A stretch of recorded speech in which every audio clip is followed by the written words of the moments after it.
Hello everyone, welcome back. Yeah, my mortgage went up. I'll tell you the details when we get in here. It was not a happy-go-lucky moment. I was not excited. I will tell you my reactions and what information I came up to. But if you want to listen in, please continue watching this video. Welcome. Hello. Welcome back to Journey to Wisdom and Wealth. My name is Tara. If you're new, welcome. If you're not new, welcome back. You know you're already part of the Grateful Gang. Grateful Gang. Grateful Gang. Grateful gang. If you're not a part of the Grateful Gang, we love to have you over here. It's free 99. It costs you nothing to hit that red subscribe button. Okay. You can give me a thumbs up if you like, and don't forget to leave me a comment down below if your mortgage is going up this year or you know about it yet. Let me know how you're handling it. Were you prepared for it? Did you have an escrow account to save in? If your mortgage went down, shout out to you. God be the glory. I'm so excited for you, sis. This video may seem a little disjointed because I started talking about it in my vlog, and then I decided I was just going to make it its own dedicated video. So if you're interested, keep watching. I told y'all I was going to talk to you all about what happened to me yesterday. So I'm going to give you the brief version. Basically, I got the email from my escrow at my mortgage company, and it was thankfully at the end of the day of work because I probably would have put me in a bad headspace had it happened prior to that. I got the message that there was a shortage in my escrow and that I would owe $1,800 and some odd dollars. That will be broken up into about $156 per month, plus the additional escrow to keep it on top of things. So what it turned out was my mortgage would be going from $1,183 something, whatever it is, to $1,464.04. I remember that number because it hit me and I was like, are you serious? Are you serious? I even wrote it down in my iPad because I was like, we're not doing this. This is not what's going on right now. Is it really going on right now? So yeah, there it is. I don't know why I tend to show you guys this stuff. Okay, there it is. So it was original mortgage $1,183.62. 2024. In 2025, $1,464.04. There's a difference of $280.42. So I, of course, was like, Lord, really? What are we going to do here? You know, like I do my yearly forecast and all that. And we really looked, like me and my friend really looked and thought that there wasn't going to be like a change. We were wrong, clearly. It's a big change, almost $300 pretty much. At first, I was just like, Tara, just trying to keep together and don't doubt the Lord. All will work out. All will be fine. And then I pulled up my Google sheet and I deleted every single sinking fund and savings that I was going to do. And y'all, I really don't put that much to sinking funds and savings. So it didn't even make up for the $280 that was missing. And I was like, wow, that's crazy. The payments start in February, so I have some time to make a choice. So this video will be out there. And I'll tell you what I'm thinking because I'm so grateful for the people that I have in my life that I can talk to. Of course, I talk to God first, and I'm like, you know, we have till March, Lord. Just let's figure it out. But then I call my best friend and we have a conversation and she talks me off the ledge because y'all, I am super dramatic. Alexa, turn on Master 2. Yeah, I feel like I needed a little bit of light, a little bit more light. I don't even know if that worked. So I call her and she's talking me off the ledge because you guys, at this point, I'm like, okay, I don't really have any money in sinking funds.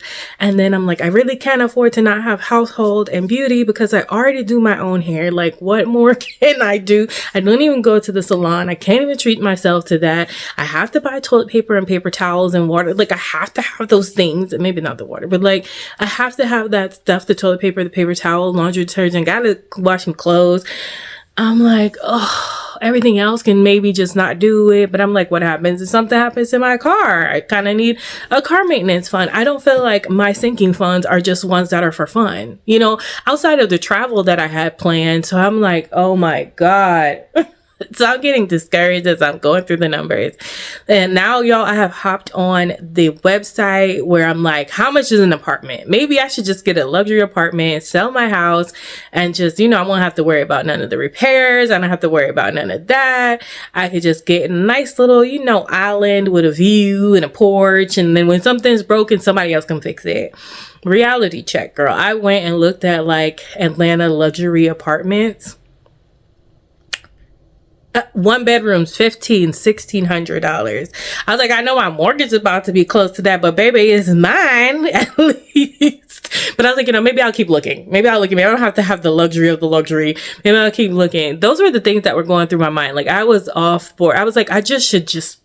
And this is I'm telling my friend as I'm talking to her. I'm like, you know what? I don't know why I bother to be a good steward of my money because, and listen and don't judge, because I feel like people want to act like, not people. Some people want to act like they don't have these thoughts and they're just always so happy-go-lucky and everything's great and everything's fine and they're able to, maybe they do because they've got money to do it. But when you're faced with a situation, you feel like, damn, I just was finally getting my situation together in a good way. You kind of like you can have these thoughts. Maybe you're better than me.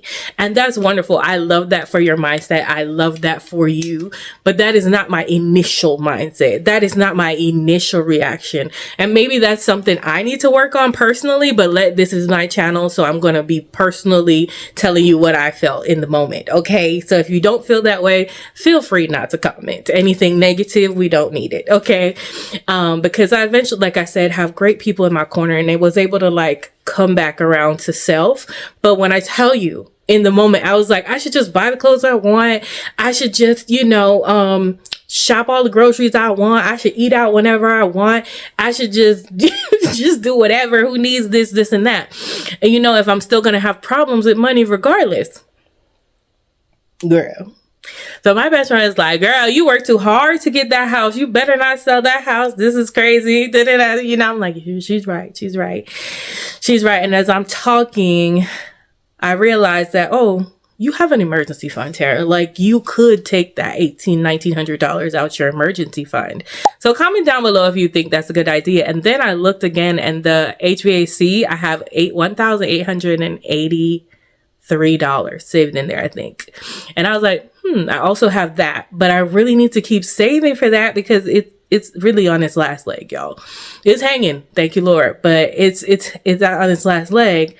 But after speaking to her and just almost like her being quiet and letting me talk through it, sometimes when you have a problem, you just need someone to listen to you talk through it. I was like, you know what? That's the wrong mindset. I was like, Tara, you have an emergency fund. You saved for an emergency fund. No, this is not what you thought it was going to be used for, but at least you have it and you can still have your life. And she was like, yeah, Tara, you're immediately going to like, oh, now I can't have this and now I can't have that and now I can't have this.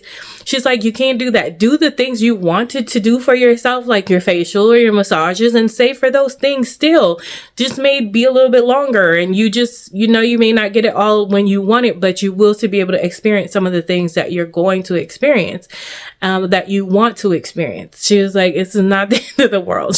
I love her. She is like my better half for real. She has to like talk me off ledges a lot, not a lot, but you know, she knows I can go there. She knows that I could be totally dramatic. And I was just like, okay.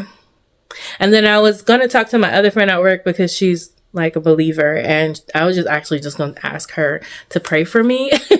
And she was on the phone at the time and she must have saw it on my face because she texted me when I left work and she was like, your face looked so defeated. Are you okay? And I was just explaining to her, like, just basically text her back. It was like, the mortgage went up like $300. I just don't see how this is going to work. And she sent me this prayer this morning. She said to me, now that was yesterday. She said to me yesterday those things. And then this morning she said, Tara, I was thinking about you, and this is a prayer that is on the side of my bed every day, and I wanted to share it with you. remember that God has got you, something in that effect. And so I'm going to share it with you as well because I loved it. And she says, and I might have to print it out and put it on the side of my bed as something I read every day as well. So it says, prayer for today. Lord, it's me again. I love that. Thank you for helping me sleep through the night and waking me up this beautiful morning. Lord, I pray that you teach me to love my life with each passing day. Fill my heart with joy and gladness and remind me of all the things in my life to be thankful for. When thoughts of negativity begin to fill my mind, please remind me that you love me. When I begin to feel helpless and hopeless, please remind me that you've got me. When I feel like I hate my life, please remind me that you created me for a purpose. Mold and guide me to your purpose for me, because I trust that your plans for me are better than anything I could have ever asked for. In Jesus' name, I pray. Amen. And so I was just like, for her to even think of me today was so nice, because I'm kind of like calm now about it, because I think I'm either going to use the HVAC money or I'm going to use some emergency fund money. Y'all let me know what you think. Just pay it off and get my mortgage back down to my normal rate. And I'm going to have to, and my best friend was like, well, you have to like try to prevent for it. She's like, even if you're only going to put a little bit just to offset whatever cost it may happen next year. And she's right. This happened to me before, but my car, I think it was like 2 years ago. And when my car had got hit and I had gotten $1,700 to pay towards that.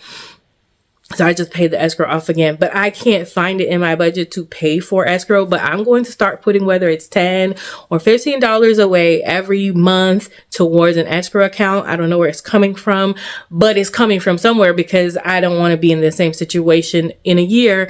And maybe it won't be the same situation. Maybe they'll owe me money. Maybe they won't, but at least I'll have something put away to offset whatever charge. And if not, I'll just keep saving. But yeah. That's where I'm at. That's just it. Yesterday, I was off my rocker. I ate chips. I ate soda. I didn't have my vegetables. Like, I can tell you, I'm 100% an emotional eating person, and I've been able to hold it together the last couple of days. However, yesterday was like, no, and I feel better. I'm back on my grind. I'll be having my barbecue chicken, left the last bit of it, my cabbage and my rice today. And that's that. Like, I'm really good on that. I am going to probably, just like I said, take it out of the emergency fund and then really start using some of those saving challenges in my saving challenge, digital saving challenge book. And I'm going to start saving some of them towards the emergency fund, because I want to build it back up to the at least 1 month that was in there. But that was my news, y'all. I know it was a lot. The mortgage going up and how I was feeling and how I feel now. I feel refreshed, restored. I know I'm about to read my Bible. I'm going to feel even better. I feel like God has got me. And I almost felt, as I was talking to her, God was like, use the emergency fund and then I will help you build it back up. I felt that. And I was like, okay. So I do feel like that is going to be my choice. But in the moment, I always have to remind myself that God does have me. God has me. And things happen to people all the time. And honestly, like, that same day, another friend of mine called me and we were talking about how she was uneasy about her debt and new car stuff that's coming on in her life. And I had to be my friend for her, like talk her off the ledge, like, you're okay and you got this and blah, blah, blah. So be that person for someone else if you can. And I pray that you have someone in your life that can be that person for you as well. And then later on in that day, I see a text from another friend who's, I'm not at a liberty to share, but they have a crisis going on with their spouse, basically. And we're now going to have to pray for them. And between my coworker's sister, who's in the hospital still recovering, and for all y'all who pray for her, she is on the mend. I'm so grateful to report. So she's got a long journey. So keep praying. But y'all, when it comes to that, I'm just grateful that I have a solution. Because if I went with the thought process that, oh, you could just be reckless with your money and spend it any kind of way I wanted to and not be a good steward, I wouldn't have an emergency fund. No, it's not the 3 to 6 months, but baby, it's something, and it's going to help me cover this. So I hope that this message or this particular thing is going to help you realize that doesn't matter how small it is. It doesn't matter how little it has. It may not be somebody's $5,000, $10,000, $20,000 that they have saved. It doesn't matter if it's 100. It will help you in a situation when it arises. And I'm just so grateful that I have the $1,800, $1,900 to cover this expense. And yeah, it's going to put my emergency fund down to crappy, but I won't be the first, I won't be the last, and I'm just like I built it up the first time, I'll be able to build it up the second time. And I'm still not going to give up on the rest of the goals that I have to live a balanced life where budgeting doesn't rule me. Like, I am going to be okay, and so are you. And so with that being said, I pray that this video touched your heart in the right way, and I pray that you are all doing well. And I pray that for those whose mortgage around this time is going up to an amount where you can handle. And if you're lucky, I pray it has gone down. But just remember, you have a will, you have a way, and God has got you. Thank you so much for watching. Remember, in order to be great, you have to be grateful. Super duper grateful for you. It's going to be faith over fear. And I love you. Mean it. Bye.